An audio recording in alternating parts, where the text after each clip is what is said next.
শিক্ষার্থী বন্ধুরা, তোমরা কিন্তু ভূগোলে না পড়েও যে আঞ্চলিক ভূগোলে অর্থাৎ আঞ্চলিক ভূগোল থেকে 4টে প্রশ্ন থাকে 10 মার্ক পেতে, তার মধ্যে একটা প্রশ্ন তুমি 5 মার্ক কমন পাচ্ছ। শুধু কমন না, তুমি কিন্তু নম্বরটা নিয়ে আসতেছো। তো চলো কি করে। তোমরা দেখো আর কয়েকদিন পরে তোমাদের হতে চলেছে বোর্ড এক্সাম পরীক্ষা। এই পরীক্ষায় তোমরা জানো ভূগোলের যে সিলেবাস, ভূগোলে কিন্তু অনেকে 100-এ 100 পায়। এমনকি ইভেন আমার ব্যাচ থেকে অনেকে 100-এ 100 পেয়েছে। তার কিছু টোটকা আমি তোমাদের বলছি। তোমরা কি সমস্ত প্রশ্ন পড়ে যাবে, প্লাস এমন কিছু প্রশ্ন বুঝে যাবে কি করে একটা দিয়ে হাজারটা করতে হয়। এতদিন অবাক করা কাণ্ড, তাই না? এতদিন হ্যাঁ তোমরা ইংরেজিতে দেখেছো যে একটা রাইটিং থেকে হাজারটা রাইটিং কি করে করতে হয়, কিন্তু আমি তোমাদের শেখাবো আজকে যে ভূগোলে একটা দিয়ে কি করে 5টা প্রশ্নের অ্যান্সার করতে হয়, তাও বড় বড় প্রশ্ন, তাও কোনটা যেটা তোমাদের পরীক্ষায় আসছে। তো ভূগোলে কিন্তু তোমরা জানো যে চাষ সম্পর্কে আছে, চাষ প্রতিবারই একটা না একটা থাকে, 5 মার্ক থাকে। তো এবারও তার ব্যতিক্রম নয়, এবারও আসবে। তোমরা কি করবে, তোমরা অনেকে 5টা স্কুলের বা তোমাদের টিচারদের পরামর্শ নিয়ে 5টার মধ্যে 4টে মুখস্থ করেছে বা 3টে, কেউ 2টো, আবার কেউ দেখা যাচ্ছে একটাও পড়ে মুখস্থ করতে পারো না। তো আমি তোমাদের বলবো 5টাই পড়ো, কিন্তু তুমি একটা ওয়েতে পড়ো। কোন ওয়ে? একটা মাত্র সূত্র পড়ো, যে সূত্র দিয়ে তুমি 5টা আসলেই পারবে, একদম 100%। তো আমি তোমাদের কথা দিচ্ছি, দুনিয়ার মধ্যে যত পচা গলা মানে হচ্ছে যারা কিছুই বোঝে না, কিছুই পারে না, সেই সব ছাত্ররাও কিন্তু এই প্রশ্নে 5-এ 5 পাবেই। তো চলো পুরো ভিডিওটা কিন্তু তোমার দেখতে হবে। তো বুঝতে পারোনি? হ্যাঁ, তোমাদের আমি কি বললাম ভালো করে শুনে পুরো ভিডিওটা দেখবে, একটু স্কিপ করবে না, তাহলে কিন্তু 5-এ 5 তুমি পাবে। তোমরা জানো যে আঞ্চলিক ভূগোলে যে 10 মার্ক পেতে হয়, সেইখানে কিন্তু চাষ একটা আর তোমাদের লৌহ ইস্পাত শিল্প এইগুলো কিন্তু একটা থাকবে। তার একটা টোটকা নিয়ে আসবে, এর একটা টোটকা। অবাক করা কাণ্ড, ইউটিউবে তুমি সার্চ করো এইরকম কোথাও পাবে না। ইংরেজিতে পাবে, অঙ্কের সূত্র হয়, কিন্তু আজকাল দেখো ভূগোলের সূত্র আমি প্রথম ইউটিউবে দিলাম। তো এইটা হচ্ছে পুরো গর্বের বিষয়। বা অন্য কোনো বিষয় আমি বলছি না, এটা তোমাদের কিছু কিছু ছেলেমেয়ে আছে পড়বেই না, তারা অন্তত পাস করার জন্য চায়, তো তাদের জন্য এই সূত্রটা আনা। তোমরা ভালো করে বুঝে নাও। প্রথম কথা এই জিনিসটা আগে বোঝো। দেখো, ধান, গম, আখ, কার্পাস, চা, এই কয়েকটা আছে, এই কটার মধ্যেই তোমাদের যে কোনো একটা পরীক্ষা থাকবে। এবার দেখা যাচ্ছে এমন একটা তোমাদের সাজেশন দিলাম, মানে কমন দিলাম, যে সেটা পরীক্ষা আসবে। বাই চান্স যদি না আসে তখন কি তুমি ছেড়ে আসবে?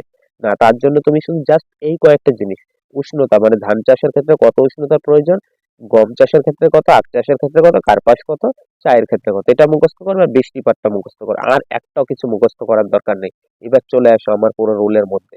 তো আর একটা জিনিস দেখো, এইটাই কিন্তু অনেকে 5-এ 5 পায় না, বেশিরভাগই 3.5-4 এরকম, আবার কেউ কম নম্বর পায়। তুমি যদি 5-এ 5 পেতে চাও তাহলে কিন্তু এই রাস্তা অবলম্বন করে লাগবে আমি যেমন বলছি। ধরো তোমাদের পরীক্ষা হচ্ছে ধান চাষ, তাহলে তুমি হেডিং করবে ধান চাষ। ধান চাষের দুটো ভাগ করবে, পার্টিশন করবে দুটো, একটা প্রাকৃতিক পরিবেশ, একটা অর্থনৈতিক পরিবেশ। তো প্রাকৃতিক পরিবেশের মধ্যে উষ্ণতা, বৃষ্টিপাত, মৃত্তিকা রাখবে। অর্থনৈতিকের মধ্যে তোমরা রাখবে যোগাযোগ ব্যবস্থা। তো এবার হেডিং করবে মিডিল বরাবর প্রাকৃতিক পরিবেশ। তো এই প্রাকৃতিক পরিবেশে কি লেখা স্টার্ট করবে? করবে প্রথমে যে চাষ তার সঙ্গে, যদি মনে করো তোমাদের পরীক্ষায় ধান এসেছে তাহলে লিখবে ধান। চাষের অনুকূল ভৌগোলিক পরিবেশকে দুই ভাগে ভাগ করা যায়। প্রাকৃতিক পরিবেশগুলি হলো 1 নম্বর দিয়ে উষ্ণতা লিখে ক্লোন দেবে। এবার বার্ষিক ধান চাষে কত, দেখো এখানে লেখা আছে উষ্ণতা 20 থেকে 30 ডিগ্রি, তাহলে লাগবে 20 থেকে 30 ডিগ্রি সেন্টিগ্রেড উষ্ণতা ধান চাষের জন্য প্রয়োজন। এবং উষ্ণতা কত, যে উষ্ণতায়, এই উষ্ণতায় ধান চাষ ভালো হয়, তোমরা জেনে নিলে। এরপরে চলে আসো বৃষ্টিপাত। দেখো বৃষ্টিপাতটা কি জিনিস, বৃষ্টিপাতের মধ্যে লাগবে ধান চাষের জন্য গড়ে কত থেকে, ওইখানে দেখো আছে 100 থেকে 200 সেমি বৃষ্টিপাতের প্রয়োজন। এর থেকে বেশি ও কম পরিমাণ বৃষ্টি হলে ধান চাষের পক্ষে ক্ষতি হয়। আশা করি বুঝতে পারছো তোমরা। এবার চলে আসো মৃত্তিকাতে কি লেখা থাকবে, উর্বর পলি যুক্ত দোআঁশ মাটি ধান চাষের পক্ষে উপযুক্ত। তো বেশিরভাগ চাষ যতগুলো আছে দোআঁশ মাটিতেই ভালো হয়। তো এই 3টে পয়েন্ট কিন্তু তুমি না পড়ে মনে রাখতে পারবে, কি উষ্ণতা, বৃষ্টিপাত, মৃত্তিকা। তো উষ্ণতার ক্ষেত্রে উষ্ণতাটা মনে রাখতে হবে, বৃষ্টিপাতের ক্ষেত্রে বৃষ্টিটা মনে রাখতে হবে, আর বাকিটা তুমি বানিয়ে লাগবে।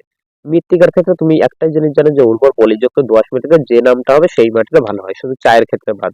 চলে আসো এবার অর্থনৈতিক পরিবেশ। দেখো তুমি এই জিনিসটা ভালোভাবে বুঝে নিলে কিন্তু তুমি 1 মিনিটে পুরো মুখস্থ হয়ে গেল, যে আজ পর্যন্ত রেকর্ড করেনি, এটা প্রথম রেকর্ড করলাম যে 1 মিনিটে পুরো মুখস্থ করিয়ে দিলাম। 1 মিনিটে, হ্যাঁ, শুধু মুখস্থ নয়, 1 মিনিটেই 5 নম্বর। দেখো এবার অর্থনৈতিক পরিবেশে কি লাগবে, শ্রমিক। শ্রমিকের মধ্যে কোনটা, ধান চাষে প্রচুর পরিমাণে সুলভ দক্ষ শ্রমিক প্রয়োজন, তাই এই অঞ্চলে শ্রমিক ভালো পাওয়া যায়, এবং সেখানে যেসব অঞ্চলে শ্রমিক ভালো পাওয়া যায় সেখানে ধান চাষটা ভালো হয়।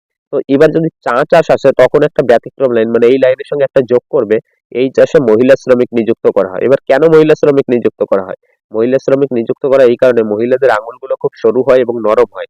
এর ফলে চায়ের আগা থেকে যখন তোলা হয় তখন কি, এর ফলে চা গাছ থেকে যখন এর আগাটা তোলা হয় তখন চা চাষের কোনো ক্ষতি হয় না। কিন্তু পুরুষদের হাত মোটা শক্ত, এরা যদি পুরুষ শ্রমিক যদি নিযুক্ত করা হতো তাহলে চা গাছের অনেক ক্ষতি হতো। তাই মহিলাই নিযুক্ত করা হয়। চলে আসে মূলধন। মূলধন মানে কি, চা চাষে উন্নত যন্ত্রপাতি, সার, কীটনাশক ক্রয় করার জন্য শ্রমিকদের প্রচুর মজুরি দেবার জন্য যথেষ্ট পরিমাণ মূলধন প্রয়োজন হয়। যোগাযোগ ব্যবস্থা, যোগাযোগ ব্যবস্থাটা কি লিখবে তোমরা দেখো, একটুখানি দেখে নাও জাস্ট যোগাযোগ ব্যবস্থাটা কি করবে তোমরা। যে এই ফসল চাষ করার জন্য সার কেনা, কীটনাশক, শ্রমিকদের যাতায়াতের জন্য উন্নত পরিবহন যোগাযোগ ব্যবস্থা থাকা দরকার। এই সব ফসল কাটা বাজারজাত করার জন্য যোগাযোগ ব্যবস্থা বা সড়ক পথ খুবই উন্নত হওয়া দরকার, যাতে খুব কম সময়ে উৎপাদিত ফসল বাজারজাত করা হয়। তো আশা করি বুঝতে পেরেছো। দেখো প্রিয় আমার শিক্ষার্থী বোনেরা বা ভাইয়েরা, তোমাদের জন্য দেখো এই একটা ওয়ে আমি অবলম্বন করলাম, এটা আমি শুধু এইভাবে মাথায় রেখে যে প্রত্যেকটা ব্যাচে ভালো মন্দ ছাত্র থাকে। তো তোমরা অনেকে ভালো করে পড়েছো, আশা করি তোমরা দেখবে অনেকে কিন্তু ভূগোলে 100 পায়। ইভেন আমার ব্যাচ থেকে বিগত কয়েক বছরে কিন্তু 100 পেয়েছে, তারও কিন্তু ব্যতিক্রম হয়নি। তাহলে কিভাবে, তারা তো মুখস্থ করেছে, মুখস্থের সঙ্গে এই টোটকাগুলো দেওয়া হয়েছে যাতে কেউ কোনোভাবে ছেড়ে না আসে। হ্যাঁ, আর একটা কথা কি জানো, প্রত্যেক ব্যাচেই ভালো মন্দ সব ধরনের ছাত্র কিন্তু মিশানো থাকে। আমার ব্যাচের যে সবই ভালো সবই খারাপ সেরকমটা নয়, এইখানেও কিছু ভালো মন্দের ছাত্র আছে। তো তাদের সারা বছর আমি একটু পড়া করাতে পারিনি, পিটিয়ে পিটিয়ে মেরেও ফেললেও তাদের কাছ থেকে আমি পড়া নিতে পারিনি, কিন্তু তারা সারা বছর পড়েছে, টাকা খরচ করেছে, তাদের মা বাবার স্বপ্ন মাধ্যমিক তো পাশ করাতে হবে ভাই। তাই কি তাদের জন্য এই রকম টোটকা অবলম্বন, যা অঙ্কের কিছু সূত্র আছে, উপপাদ্য সম্পাদ্য সব টিচাররা দিয়ে থাকে, পাশ করে আছে। ইংরেজিতে ফেল খুব কম করে, কারণ এই কারণে রাইটিং এর কিছু সূত্র আছে, যে যে রাইটিং গুলো পরীক্ষায় থাকবে তার সূত্র দিলে একটা পরে সে পাস করে বের আসতে পারে। তাহলে অঙ্ক ইংরেজি পাস করাতে পারে, বাংলাটা সবাই কম বেশি করে পাস করে। কিন্তু দেখো ইতিহাস ভূগোলে, এইগুলো ইতিহাস ভূগোল আজ পর্যন্ত শুনেছে সূত্র হয়? কিন্তু না, এই প্রথম তোমরা ইউটিউবে দেখে নাও, এই যে আমি প্রথম ভূগোলের যে সূত্রটা বের করলাম, এইভাবে কিন্তু আমি ইউটিউবে ছেড়ে যাব। আর এইরকম কিছু ইতিহাসে কিন্তু আছে।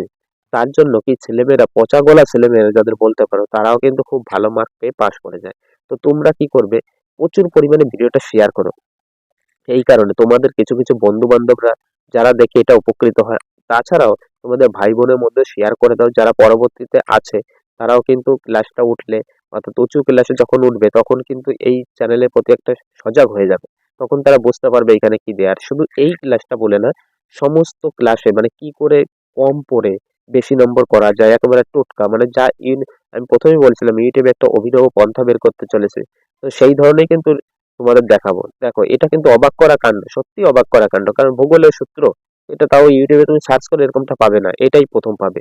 এরপর ইতিহাস, বাংলায় সমস্ত কিছু যেগুলো পরীক্ষা আসবে সেইগুলো একটা মারফত কি করে হাজারটা করতে হয় বা সহজেই মনে রাখতে পারে সেগুলো। এবার তুমি একটা জিনিস দেখো, তুমি যতই বলো না না কিছু শিখিনি, একটা হিসাব করে দেখো, প্রাকৃতিক পরিবেশে তোমার তিনটে জিনিস মনে থাকবে: উষ্ণতা, বৃষ্টিপাত, মৃত্তিকা। তো উষ্ণতা আর বৃষ্টিপাত মনে রাখতে পারলে তুমি বানিয়ে লিখতে পারবে। তারপরে দেখো অর্থনৈতিক পরিবেশের মধ্যে চলে আসো। সরি, কারেন্টটা চলে গেল, অফ হয়ে গেল। অর্থনৈতিক পরিবেশের মধ্যে দেখো শ্রমিক, মূলধন, যোগাযোগ ব্যবস্থা। তো জানো শ্রমিক যেগুলো লাগে, কোন কোন চাষের শ্রমিক সেগুলো বলবে। মূলধন মানে কি, সেটা চাষের যন্ত্রপাতি, সার কিনতে যেসব টাকা পয়সা খরচা সেই ব্যাপারটা। যোগাযোগ ব্যবস্থা দেখো, যেখানে তুমি উৎপন্ন করবে বা চাষ করবে সেটা যদি মালপত্র আনা নেওয়া করা না যায়, বাজারজাত করা না যায়, তাহলে ভালো হবে না, তাহলে সেই যোগাযোগ ব্যবস্থা। তো চলো আজকের ভিডিওটা এই পর্যন্ত। ভালো লাগলে অবশ্যই কিন্তু লাইক করবে, সকলের মধ্যে শেয়ার করা। আর হ্যাঁ, যদি মনে হয় কিছু চ্যানেল থেকে কিছু ইনফরমেটিভ পাচ্ছ সমস্ত, তাহলে চ্যানেলটা সাবস্ক্রাইব করে রাখো। তো আজকের ভিডিওটা এই পর্যন্ত।